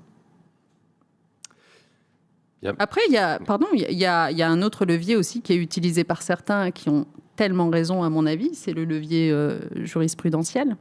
Moi, j'adore quand des fédérations de parents d'élèves traînent l'État en justice devant les tribunaux pour démontrer que le non-remplacement de professeurs absents a coûté plus d'1 an de scolarité à leur enfant et qu'on ne peut pas parler d'égalité des chances dans ces conditions et que petit à petit, vous avez des décisions de justice qui tombent et qui condamnent l'État. Et je pense que c'est aussi comme ça qu'on va avancer, en fait. Mais en tout état de cause, ça veut dire y voir très très clair sur ces inégalités diffuses. Donc, on a besoin de ces cartographies-là. Bien. Najat Vallaud-Belkacem, on passe donc à la dernière partie de cette émission. Et vous venez de publier un livre chez Taillandier, Sevrage numérique, qui est donc une enquête sur notre rapport aux écrans et comment nous en libérer. Alors, vous y dressez un tableau, on va dire, alarmant sur les dangers qui peuvent toucher aussi bien d'ailleurs les enfants que les adultes, mais aussi les travailleurs. Alors, pour vous, quels sont-ils ces dangers et peut-être comment, s'il est possible de les réguler, comment pourrions-nous les réguler ? D'abord, ce livre, il est parti d'une envie qui était justement de ne pas céder à une facilité que j'ai constatée souvent dans le débat public quand on parle de la surprésence des écrans dans nos vies, qui était de considérer que c'était uniquement un problème d'enfants, de mineurs. La facilité du débat public, c'est de dire « Oh là là, mes pauvres jeunes, si vulnérables face aux écrans, etc. » C'est vrai qu'ils sont vulnérables face aux écrans et je suis favorable aux mesures qui consistent à interdire, par exemple, les réseaux sociaux avant l'âge de 15 ans et on pourra y revenir. Mais par contre, non, ça n'est pas qu'un sujet de jeunes, de mineurs, c'est notre sujet collectif et je pense qu'il est temps qu'on en prenne conscience. Pour le coup, c'est un sujet qui est peut-être plus difficile à agiter dans le débat public. J'en avais fait l'expérience parce que dès que vous l'agitez, on vous répond liberté d'usage, liberté d'expression, vous voulez me censurer. Et en fait, il faut vraiment avoir conscience qu'on est les dindons de la farce, qu'on est tombé dans une espèce de gigantesque machinerie destinée à voler notre attention, à voler notre esprit critique, à nous retirer du lien social, à détruire nos démocraties. Et une fois qu'on comprend ça, je pense que ça donne envie de se réveiller. Et le livre, en fait, c'est une enquête pour voir quel type de régulation serait envisageable, en effet. Alors, justement, quel type de régulation on pourrait imaginer? Parce que tout le monde veut réguler un peu. Vous Ouais, en fait, ce que je raconte, c'est que malheureusement, les démocraties ont mis beaucoup de temps à se réveiller par rapport à tout cela. Même si, à la fois, ces outils numériques, ce smartphone, parce que franchement, c'est d'abord et avant tout cet outil, c'est pas la même chose d'aller consulter quelque chose sur un ordinateur que vous allumez de temps en temps que d'avoir cet outil en permanence et sans aucune friction dans votre poche. comme si c'était un troisième membre de votre corps, quoi. Et donc, cet outil, les réseaux sociaux et leur dynamique et leurs algorithmes addictifs, etc., à la fois, on a l'impression qu'ils sont depuis longtemps dans nos vies, mais en fait, ce que j'explicite dans le livre, c'est qu'un certain nombre de changements ont été opérés depuis, en réalité, une dizaine, quinzaine d'années, et que c'est depuis cette dizaine, quinzaine d'années que on s'est habitué à avoir ça tout le temps dans notre poche, je le disais, la caméra frontale intégrée dans chacun de nos smartphones, donc cette espèce de mise en abîme, et notamment pour les adolescents, de fait de se comparer en permanence avec des images retouchées, qui n'existaient pas avant. Sur les réseaux sociaux, l'apparition des outils de la viralité, que sont les likes, les retweets, etc., qui font que finalement ça fait chambre d'écho à des contenus qui seraient restés au bar PMU sinon, chambre d'écho à du cyberharcèlement qui n'aurait pas pris cette dimension massive auparavant. Enfin bref, donc toutes ces choses qui ont changé, on les a laissées s'installer dans nos vies sans réagir, sans se poser jamais la question de, au fond, quel regard démocratiquement portons-nous là-dessus. Et nos pouvoirs publics démocratiques ont un peu laissé les trains passer sans bien réguler, alors que pendant ce temps-là, un certain nombre de pays plus autoritaristes, et on pense notamment à la Chine, finalement agissaient. Alors du coup, c'est pénible parce que ces dernières années, comme la Chine n'est pas notre idéal, on n'avait pas envie finalement de lui ressembler, et donc tout ce qui consistait à réguler passait pour liberticide. Et en fait, il faut attendre ces toutes dernières années pour qu'enfin des démocraties, l'Australie par exemple, qui se demande comment interdire aux jeunes les réseaux sociaux et qui finit par le faire par une loi, le Brésil qui est aussi une démocratie qui considère à un moment donné que quand X fait n'importe quoi et laisse à profusion des contenus qui sont putschistes, complotistes, problématiques pour leur démocratie, ils bannissent X le temps que X se mette en règle, enfin, etc. Donc en fait, petit à petit sont apparues dans des démocraties des possibilités de régulation, qu'elles viennent des pouvoirs publics ou qu'elles viennent de la jurisprudence, qui sont quand même assez intéressantes et qui donnent à voir qu'on peut faire des choses. L'Union européenne, récemment, s'est enfin dotée d'un corpus aussi de directives et de textes. Le problème, c'est maintenant la volonté politique de les faire appliquer, puisque en fait, ce qui est prévu, c'est des sanctions extrêmement importantes sur un plan financier. Mais comme l'Union européenne est sous la pression de Trump pour renoncer à cette législation-là, elle fait de moins en moins appel, de fait, à ces sanctions. Donc on a l'impression que c'est une législation qui a été adoptée, mais pour être un petit peu assourdie aussitôt après. Donc en fait, la question moi, que je me pose dans ce livre, c'est au-delà de l'UE, le champ d'action Union européenne est absolument essentiel parce qu'on a mis en commun notre marché et que c'est ainsi qu'on négocie avec les plateformes. Mais enfin, à l'échelle nationale, on doit pouvoir quand même se réintéresser à une liberté qui a disparu dans tout cela, dans tout notre raisonnement. C'est la liberté de ne pas être dérangé. Vous voyez, pour le dire en anglais, on parle toujours de free speech, mais pourquoi pas parler de free reach, c'est-à-dire la liberté d'atteinte, de ne pas être atteint. Et en fait, avec les notifications permanentes, avec ces outils qui écoutent nos conversations, qui nous envoient des publicités ciblées, ces algorithmes qui collectent nos données pour les revendre ensuite, etc. En fait, on est atteint en permanence. Et donc, est-ce qu'à l'échelle nationale, on ne pourrait pas, ce serait une belle conversation aussi à avoir pour rénover un petit peu notre réflexion sur nos droits et libertés fondamentales, reparler de la liberté de ne pas être dérangé, qui est la disponibilité mentale, en fait. Et sans cette disponibilité mentale, non seulement on ne sait plus travailler, on est beaucoup moins productif, on ne sait plus étudier. Nos enfants ont un mal fou et avec l'arrivée de ChatGPT et autres intelligences artificielles génératives, ce sera encore plus compliqué à faire le chemin de l'apprentissage. On ne sait plus non plus avoir des relations, y compris dans nos cercles proches. La technoférence, c'est quand ce smartphone s'invite en permanence en plein milieu d'une conversation ou même du moment où vous allaitez votre enfant. Et on ne sait plus non plus faire démocratie, c'est-à-dire être capable d'être en désaccord avec les gens, mais sans se détester immédiatement pour autant, être capable d'avoir des débats qui ne soient pas clashants, violents et insultants dans la seconde. Voilà. Donc, en fait, pour toutes ces raisons-là, je pense qu'un pays aurait intérêt à instaurer ce principe de non-dérangement, de disponibilité mentale pour en tirer finalement des obligations faites aux réseaux sociaux, aux plateformes qui comptent s'installer chez lui. Et honnêtement, on nous dit tout cela est compliqué. C'est amusant parce que l'actualité nous offre un exemple avec cette fois-ci l'intelligence artificielle et Anthropic AI, de la façon dont Trump, à un moment donné, décide que Anthropic AI répondra aux règles qu'il décide d'instaurer.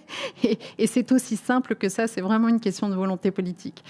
Et cette volonté politique, je pense que la raison pour laquelle elle a manqué dans nos pays, et je nous mets tous dedans, je ne suis pas en train de dire un tel est pas vertueux, etc. Je pense que nous avons un problème, pouvoir public, qui est d'abord une faible familiarité avec tout ce qui est décrit là.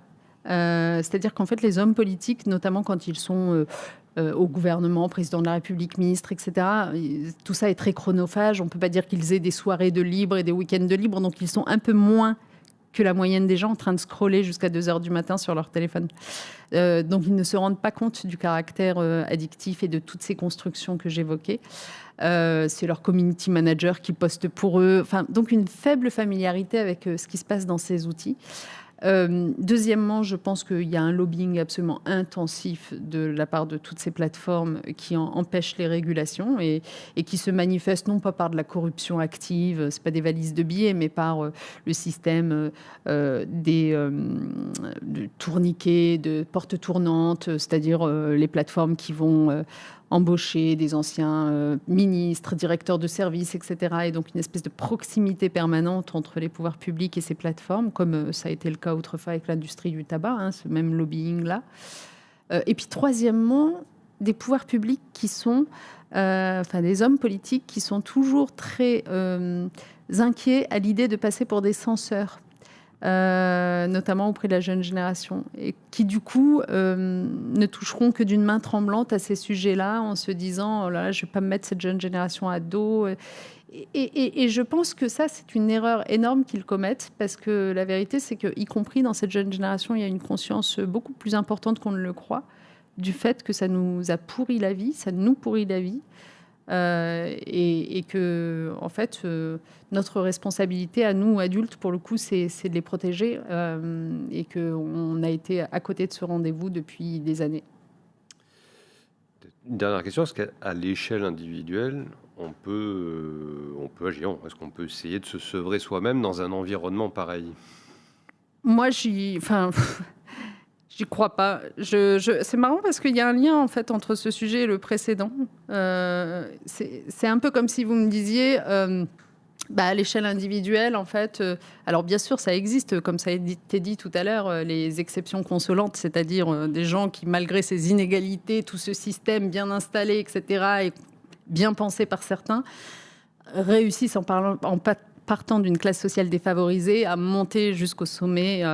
De l'élite scolaire et professionnelle. Ça existe, mais ce n'est pas la majorité du genre, comme dirait l'autre. Eh bien, dans notre rapport au numérique et à cette surprésence des écrans, c'est exactement la même chose. Tout l'écosystème est construit pour vous rendre addict, dépendant, mais vraiment totalement dépendant. C'est absolument impressionnant. Alors, il y a des exceptions, par exemple, les gens qui décident de ne pas avoir de téléphone portable du tout. Enfin, c'est quand même assez rare.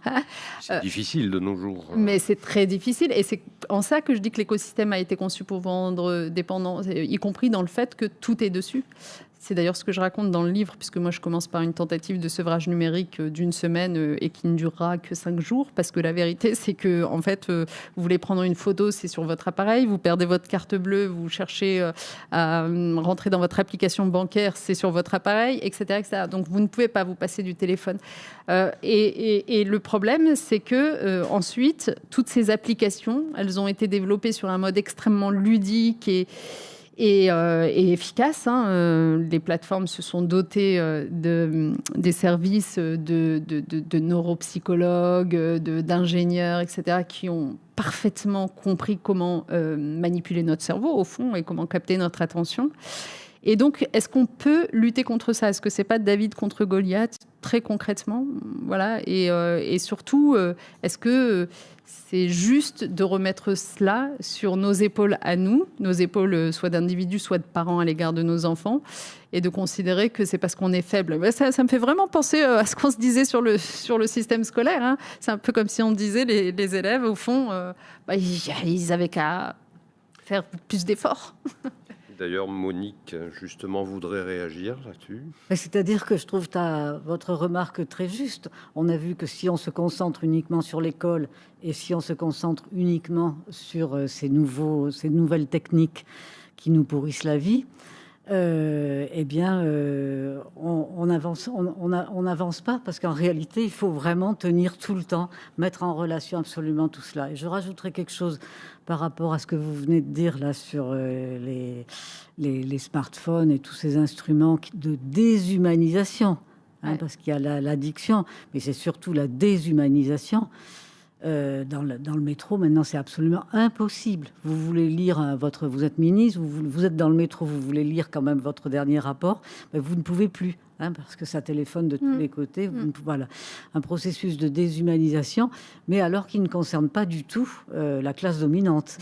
Parce que là encore, je peux vous assurer que nos enquêtes ethnologiques, anthropologiques, de partage vraiment avec ces familles, dans les cercles, dans les rallyes, dans les châteaux, enfin tout le travail que nous avons fait, Michel et moi, nous nous sommes très bien rendus compte que justement, ils ne sont pas prisonniers de cela.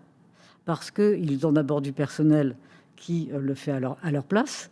Les community managers, oui. Voilà. Et donc, ils sont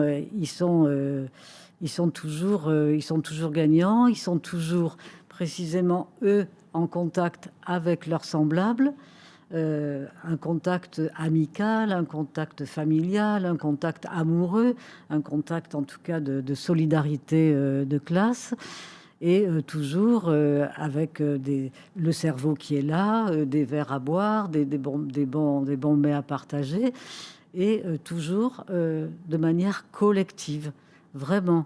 Et je trouve que notre travail, par rapport à la discussion qui a eu lieu là cet après-midi, qui m'a beaucoup intéressée, puisque je conclurai par rapport à ce qu'a dit mon cher Bertrand à côté de moi, pour te féliciter du livre. C'est précisément comment est-il possible que nous ayons publié tout cela, nous ayons fait tout ce travail, et que, oui, mais comment c'est possible ? Comment c'est possible ? Et pourtant, il y a des gens des chercheurs au CNRS qui essayent de poursuivre notre travail, mais comme c'est institutionnellement, et c'est important ce que je dis, Najat, c'est institutionnellement impossible, parce que les institutions ne favorisent pas précisément la pensée relationnelle, elles l'interdisent, c'est l'idéologie dominante, c'est segmenter, corseter, les tranches de saucisson et jamais le saucisson en entier. Et justement, je voulais dire vraiment à Bertrand que chapeau l'artiste pour le livre que tu as coordonné, parce que j'ai été très émue de voir enfin un travail de collègues qui coordonnent toutes sortes d'enquêtes sur un sujet précis. Et ça fonctionne très bien, le livre. Et c'est un peu ce que nous qui avons vraiment bien connu Pierre Bourdieu, ce collectif intellectuel qu'il appelait de ses voeux et qu'il n'est jamais arrivé il est arrivé à le faire fonctionner à l'échelle de son laboratoire, mais il avait une ambition beaucoup plus importante. Et là, toi, pareil, je trouve que tu as réussi là quelque chose de vraiment formidable. Alors, ok, alors je te le dis, le bouquin, je ne sais pas combien tu vas le vendre. En tout cas, à mon avis, il n'y aura pas beaucoup de gens des milieux populaires qui seront capables, voilà. Alors que si tu veux, nous, avec Michel, notre projet à nous, ça a toujours été transmettre, et donc écrire de la manière la plus accessible, quitte à ce que ça soit moins académique, si tu veux. Forcément, on peut pas. Enfin, un deuxième plus court. Voilà. Voilà. Non, mais enfin, en tout cas, bravo. Hein. C'est vraiment super. Merci. Et cette coordination, c'est précisément ce qu'on a essayé de faire là cet après-midi, hein, coordonner chacun nos points de vue. Et ben, c'est chouette. Eh ben merci. Je vous rappelle les ouvrages de nos auteurs. Donc, La reproduction au XXIe siècle, aux éditions du Croquant, Les riches contre la planète, chez Textuel, et Sevrage numérique, chez Taillandier. Merci à tous et à toutes, en particulier à nos 3 invités. À bientôt donc sur humanité.fr, où vous pouvez voir et revoir nos vidéos et lire et relire les articles de la rédaction.